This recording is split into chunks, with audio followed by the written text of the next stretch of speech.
Hello friends, नमस्ते। Welcome back to our channel crew Rohit. So friend, अगर आप cabin crew बनना चाहते हैं या आप इंटरनेशनल एयरलाइन में कैबिन क्रू बनना चाहते हैं तो ये वीडियो आपके लिए बहुत बेनिफिशियल होने वाली है। बिकॉज आज की वीडियो में हम बात करने वाले हैं how to become a cabin crew in international airline in 2026। So यहाँ पे जो एलिजिबिलिटी क्राइटेरिया मैं बताने वाला हूँ, सो वो आप बहुत ध्यान से सुनिएगा, बहुत ध्यान से है ना, वीडियो को पूरा देखिएगा। वीडियो को प्लीज़ स्किप ना कीजिएगा, नहीं तो आपसे कोई भी जो इम्पोर्टेंट पॉइंट है वो मिस हो सकता है। सो फ्रेंड, बिना कुछ देरी किए हुए आज की वीडियो हम स्टार्ट करते हैं। तो सबसे पहले जैसे कि हम बात करते हैं कि इंटरनेशनल एयरलाइन में कैबिन क्रू बनने के लिए हमारा एलिजिबिलिटी क्राइटेरिया क्या है। अब आपको तो ये मालूम ही है कि इंटरनेशनल एयरलाइन में कौन कौन सी आती हैं। जैसे हमारी एमिरेट्स एयरलाइन हो गई, हमारी एतिहाद एयरवेज़ हो गई, हमारी ब्रिटिश एयरवेज़ हो गई, सिंगापुर एयरलाइन, हमारी कतर एयरवेज़।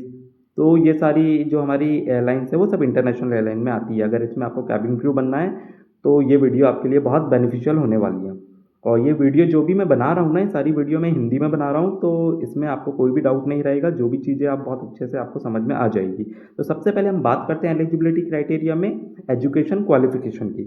तो जब हम इनकी करियर वेबसाइट पे जाते हैं ना और हम इनका क्राइटेरिया चेक करते हैं तो वहाँ एजुकेशन क्वालिफिकेशन जो वहाँ पे मेंशन की हुई होती है, वहाँ पे लिखा होता है हाई स्कूल डिप्लोमा।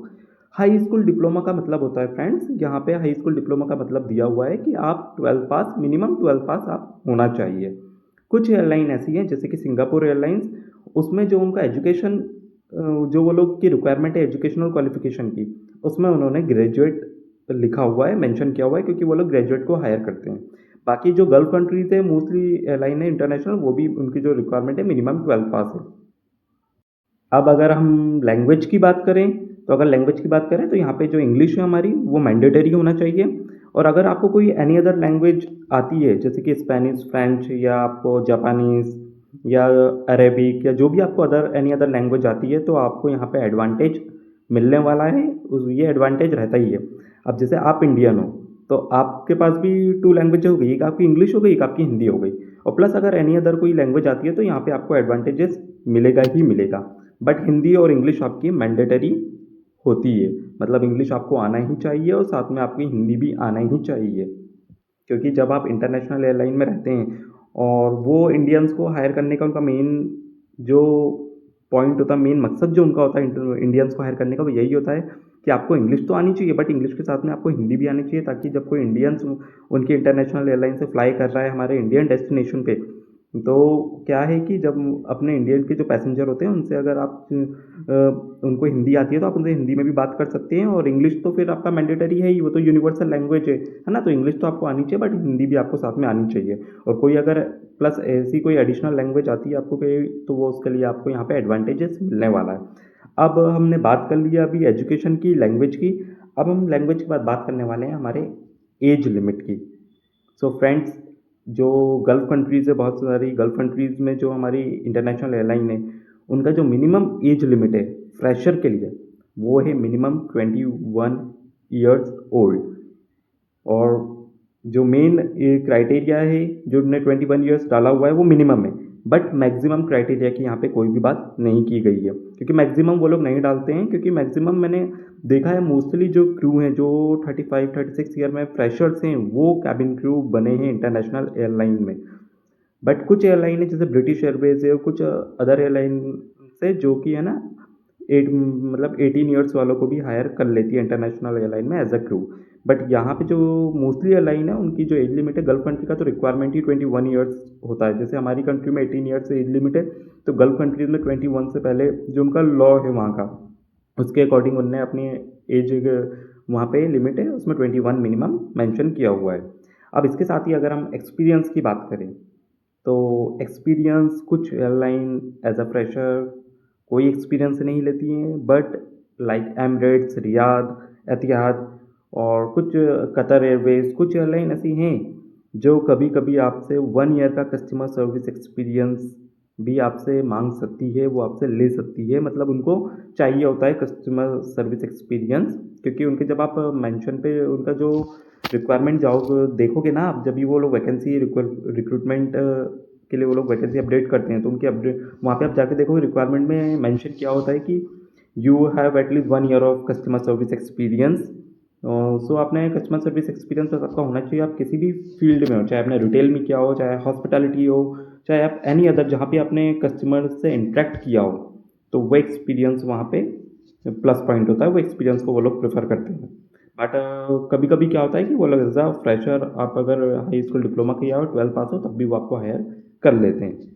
अब इसके बाद हमने अभी बात कर ली है, जैसे कि हमने बात करी अभी हमारी एक्सपीरियंस की, तो अब हम इसके बाद बात करने वाले हैं हमारे आर्म रिच की, जो सबसे इम्पॉर्टेंट है। जैसे हमारे यहाँ तो हाइट का जो क्राइटेरिया है, फीमेल और मेल के लिए दोनों का अलग अलग क्राइटेरिया बना हुआ है। बट यहाँ पे इंटरनेशनल एयरलाइन में क्या है, क्राइटेरिया में थोड़ा सा क्वाइट डिफरेंट है। इसमें क्या दिया हुआ है कि 10 सेंटीमीटर से लेके 212 सेंटीमीटर तक आर्म रीच होना चाहिए, means on the tip toes. क्योंकि जब आप बिना शूज़ पहने हुए आप खड़े होते हो, तो आपका हैंड जो है, हैंड है आपका, एक मार्क होता है ऊपर, वो लोग 212 सेंटीमीटर का एक मार्क लगाते हैं इसकी, तो वहाँ तक आपके हैंड टच होने चाहिए। ठीक है, अब हमने बात कर ली है आर्म रिच की। अब हम बात करते हैं जो मैंने यहाँ पे आपके लिए, फ्रेंड्स एक्चुअली क्या है, मैंने आपके लिए नोट्स बना रखे थे, तो मैं इसमें से देख देख के आपके लिए बता रहा हूँ, ताकि कोई भी इंपॉर्टेंट पॉइंट आपसे मिस ना हो जाए।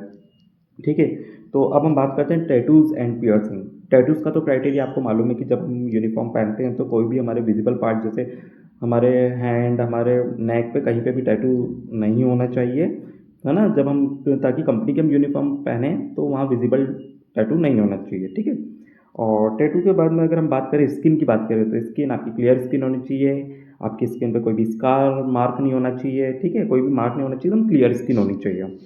और इसके बाद अगर हम बात करें स्विमिंग की, तो फ्रेंड्स स्विमिंग, इस पे आप बहुत ज़्यादा फोकस करना है आपको स्विमिंग पे, क्योंकि हमारी डोमेस्टिक एयरलाइन में स्विमिंग की रिक्वायरमेंट नहीं है, बट इंटरनेशनल एयरलाइन में स्विमिंग टेस्ट होता है।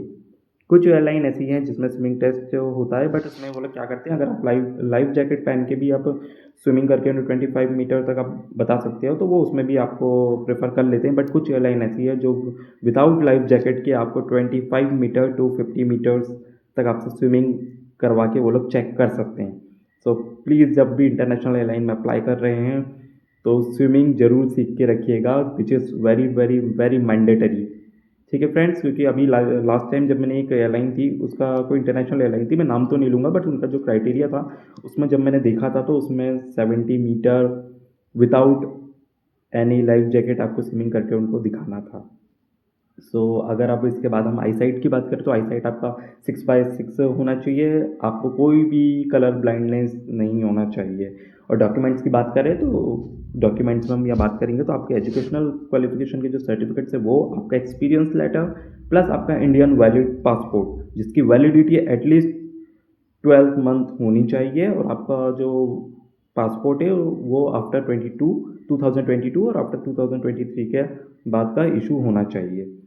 फ्रेंड, ये वीडियो हमारी अगर आपको पसंद आई हो तो प्लीज़ इसको सब्सक्राइब करें, लाइक करें, शेयर करें। और ऐसे ही मेरे साथ बने रहने के लिए प्लीज़ मुझे कमेंट भी करिएगा। अगर आपको कोई भी डाउट है, कोई भी क्वेश्चन आपकी क्वेरी है, तो प्लीज़ आप मुझे कमेंट सेक्शन में मुझे कमेंट कर सकते हैं। मुझे आपको गाइड करने में बहुत खुशी होगी फ्रेंड। सो आज की वीडियो हम यही ख़त्म करते हैं। सो बाय बाय, टेक केयर।